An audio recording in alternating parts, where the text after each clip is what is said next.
नमस्कार दोस्तों, स्वागत है आपके अपने चैनल तेज सेवी सेवर पर। आज हम बात करेंगे निवेश की शुरुआत के बारे में। यह गाइड उन लोगों के लिए है जो अपनी आर्थिक यात्रा शुरू करना चाहते हैं लेकिन समझ नहीं पा रहे कि कहां से शुरुआत करें।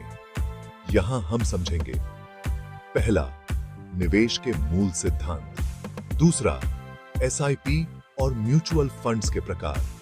तीसरा, इक्विटी और डेट फंड्स में अंतर। चौथा, कंपाउंडिंग का जादू।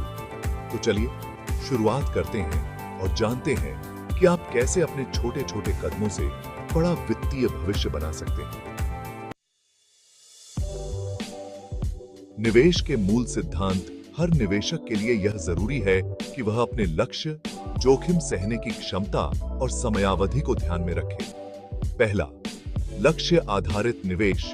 निवेश से पहले अपने वित्तीय लक्ष्य तय करें। लघुकालीन लक्ष्य जैसे एक फोन खरीदना या छुट्टियों पर जाना। मध्यम अवधि के लक्ष्य जैसे शादी या घर की डाउन पेमेंट। दीर्घकालीन लक्ष्य जैसे बच्चों की शिक्षा या रिटायरमेंट। दूसरा, जोखिम और रिटर्न का संतुलन। कम जोखिम जैसे डेट फंड्स, मध्यम जोखिम जैसे बैलेंस्ड फंड्स, अधिक जोखिम जैसे इक्विटी फंड्स। नोट, अपने पोर्टफोलियो में विविधता बनाए रखें। तीसरा, धैर्य और अनुशासन। निवेश के लिए धैर्य सबसे महत्वपूर्ण है। एसआईपी जैसे साधन अनुशासन लाते हैं। सिप और म्यूचुअल फंड्स के प्रकार। पहला, एसआईपी। आपका सबसे अच्छा साथी एसआईपी, सिस्टमैटिक इन्वेस्टमेंट प्लान, एक ऐसा तरीका है जिसमें आप नियमित रूप से एक निश्चित राशि म्यूचुअल फंड्स में निवेश करते हैं। यह छोटे निवेशकों के लिए आदर्श है। यह अनुशासन लाता है और आपको बाजार की अस्थिरता से बचाता है। एसआईपी के फायदे। पहला, रुपया लागत औसत। बाजार में उतार चढ़ाव के बावजूद आपको सही औसत पर यूनिट्स मिलती हैं। दूसरा, कंपाउंडिंग का जादू। छोटी छोटी राशि भी समय के साथ बड़ी बन जाती है। तीसरा, लचीलापन। आप इसे कभी भी रोक या बढ़ा सकते हैं। दूसरा, म्यूचुअल फंड्स के प्रकार।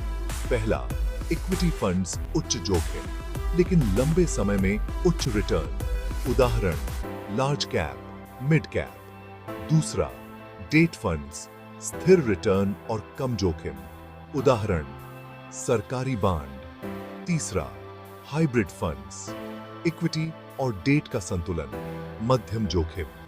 चौथा, ELSS, equity linked saving scheme, tax बचाने और धन बढ़ाने का बेहतर विकल्प। इक्विटी और डेट फंड्स में अंतर। चलिए पहले इक्विटी फंड्स की बात करते हैं। इक्विटी फंड्स उच्च जोखिम और रिटर्न के साथ आते हैं। ये लंबी अवधि के लिए होते हैं और छोटे निवेशकों के लिए आदर्श माने जाते हैं। अब डेट फंड्स की बात करें। डेट फंड्स स्थिर रिटर्न और कम जोखिम प्रदान करते हैं। ये अल्पकालीन लक्ष्यों के लिए होते हैं। उदाहरण के तौर पर गिल्ट फंड्स को ले सकते हैं। तो किसे चुनें? दीर्घकालीन लक्ष्य के लिए इक्विटी फंड्स बेहतर होते हैं, जबकि अल्पकालीन लक्ष्य के लिए डेट फंड्स अधिक उपयुक्त होते हैं। अब बात करते हैं कंपाउंडिंग के जादू की। कंपाउंडिंग का मतलब है कि आपका पैसा सिर्फ मूलधन पर नहीं बल्कि रिटर्न पर भी बढ़ता है। उदाहरण के रूप में, अगर आप 5,000 रुपए प्रति माह 15% रिटर्न के साथ निवेश करते हैं तो 10 साल में यह 13 लाख रुपए हो जाता है। 20 साल में यह 50 लाख रुपए हो जाता है और 30 साल में यह 1,50,00,000 रुपए हो सकता है। अर्ली इन्वेस्टमेंट का फायदा भी समझें।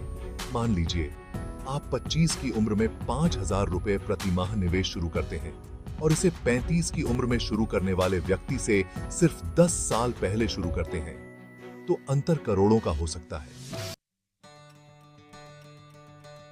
निष्कर्ष के तौर पर, निवेश शुरू करना जटिल लग सकता है, लेकिन सही ज्ञान और अनुशासन से आप वित्तीय स्वतंत्रता प्राप्त कर सकते हैं।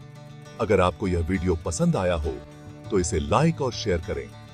हमारे चैनल TA Savvy Saver को सब्सक्राइब करें और जानिए निवेश के और भी रहस्य। अगले वीडियो में मिलते हैं।